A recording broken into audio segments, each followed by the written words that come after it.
Hi everyone, Ryan here with Fight Game Analysis, and today we are going to be taking a look back at the fight between Guillermo Rigondeaux and Riel Casimero.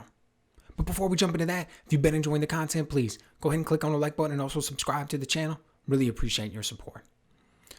Alright, so we had a big fight last night between Guillermo Rigondeaux and Riel Casimero.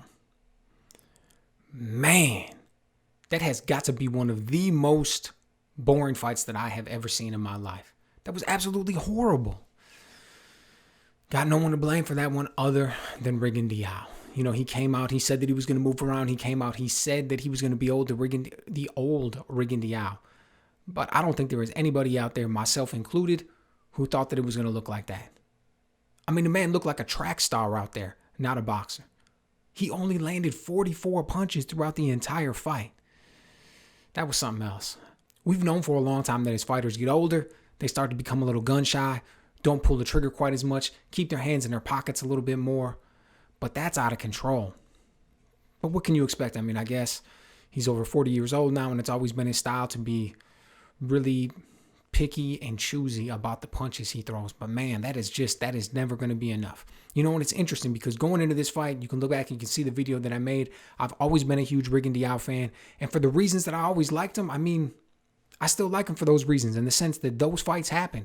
The way he went out there and dominated Rico Ramos and Tian Kennedy, and he was fighting Onito Donaire, like a lot of those fights happened. And his technical prowess, and as good as he was, I mean, that was all true.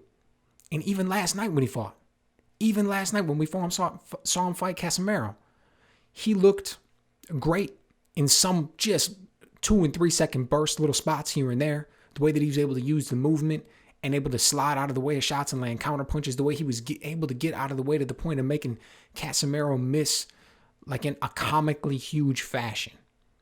Those skills still exist, the footwork, the speed, the counter punching, all of that. But overall, I mean, he isn't bringing what you need to the table for a man fighting 12 rounds. The fight was incredibly boring, unappealing by all means.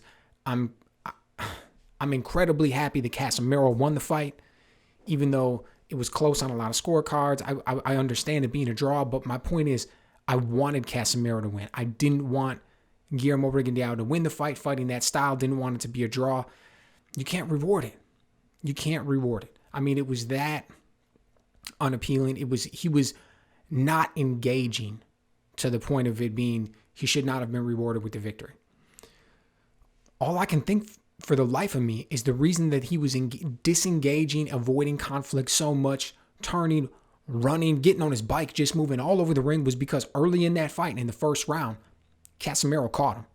I think he caught him, think he could have hurt him. He felt the firepower that was coming back. I mean, Casimero looked good for what he did. Looked like what he was throwing back was some heat.